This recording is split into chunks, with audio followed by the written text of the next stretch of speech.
U.S. Airways Flight 1549, widely known as the Miracle on the Hudson, was a commercial passenger flight that successfully ditched into the Hudson River on January 15, 2009, after losing all engine power.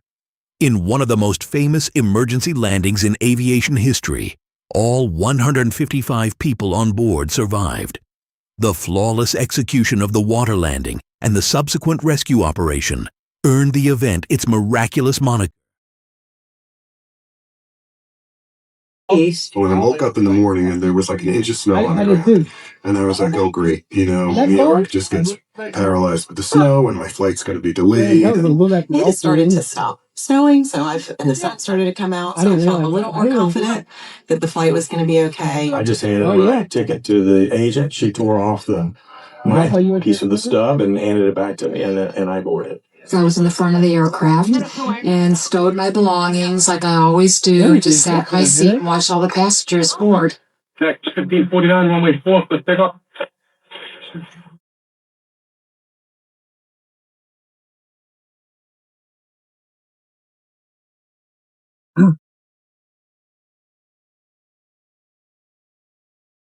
Kilo 4718, LaGuardia, runway 4, pressure hold out for land 31. Runway 4, Eagle Flight 4718. K-Mark 42, Greek level land 31, and 3612, copy, hold on, yeah.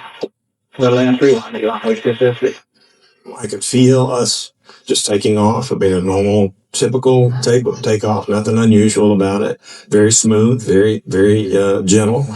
And I could just feel we were climbing. Okay, just 1549, 725,000. When 1549 took off, it was around out of 300-400 feet when he first initially contacted me. Yeah, just 1549 is first to contact on me, 1015,000. 1815,000, yeah, just 1549. And basically they tell you the altitude leaving, what they're climbing up to.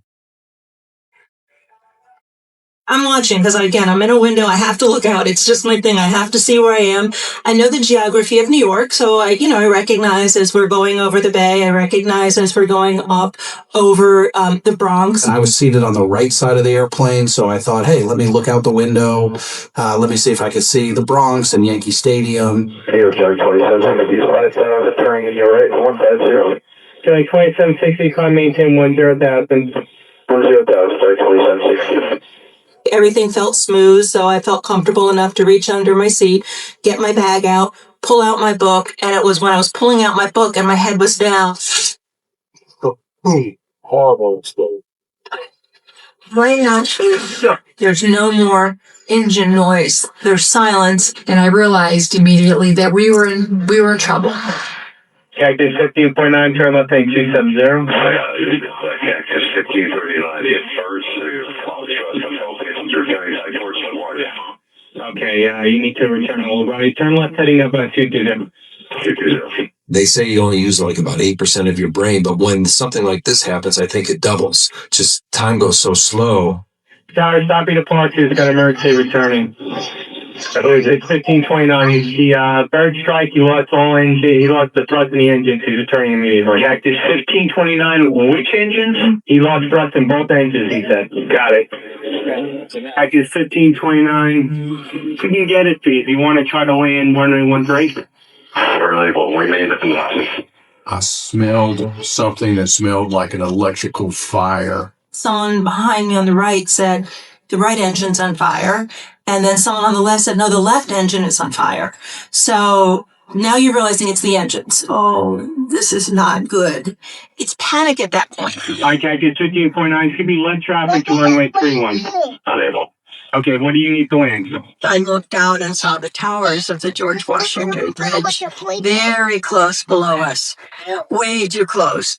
Cactus 15.9, runway 4 is available if you want me to left traffic to runway 4. Hey, the aircraft once we're to our right, anything in New Jersey, maybe Peterborough. I've never seen the Palisades on the right-hand side and the buildings on the left-hand side getting bigger and bigger. You want to try to go to Teterboro? Teterboro, you look like the park's got emergency inbound. Hey, guys. Cactus 1529 over the George Washington Bridge. Wants to go to the airport right now. Wants to go to the airport. Check. Does he need assistance?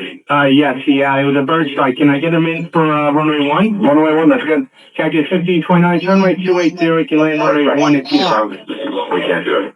Okay, which one way would you like to see, bro? We're gonna be that. I'm sorry, say again, Captain? But all of a sudden, the captain came on and he said, "This is the captain. Brace for impact." The flight attendants went into a chant of heads down, stay down, brace, brace, brace. Cactus 15.9, radar contact is lost. You also got Newark Airport up here too, clocking about 7 miles. Adrenaline kicks in. I was hyper focused on bracing and hyper focused on praying. I just think that my brain was preparing me for death. What flashed before me was the life that wasn't going to happen. The grandchildren I wouldn't see grow up, you know. My heart was beating I remember it was deafening. Like I couldn't hear anything because my heart was beating so loudly. But at the very last, say 20 seconds or so after I said my goodbyes and I said my prayers, that's when I had the feeling that overcame me of peace. Takeoff, it looks like there's maybe an incident here. Takeoff, is he still flying? Still flying. Thank you.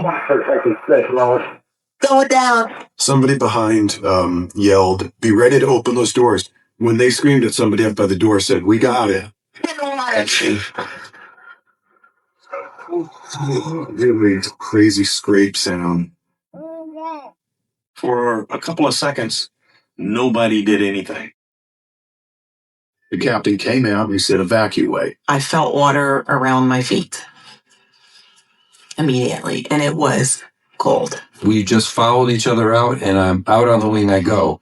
You just jumped into the water like you jump into a swimming pool. I just remember thinking, like, I can be cold compared to dead. Now the people are coming off, so I was slowly moving down the wing to make room for others. And I looked and there were people walking on water.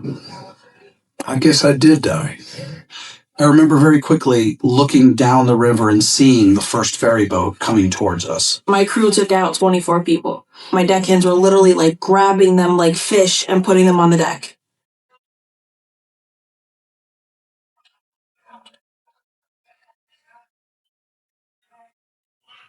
We know people call this the miracle on the Hudson, but for an investigator, it was just a convolution of things that went right.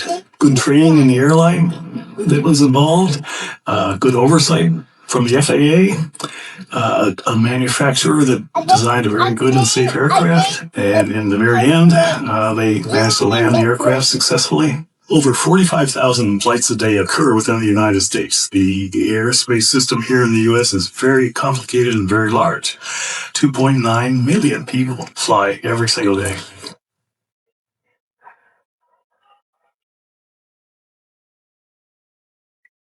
I remember walking off the plane and saying to the Jersey City fireman, "Did anybody die? Did anybody die?" And I remember him saying to me, like, "You know what? We don't think so. We don't think so." And I remember just thinking, like, no way, that's impossible. We were given the gift of another day, another year. If you look at it that way, another lifetime. And by some miracle, we get to have it.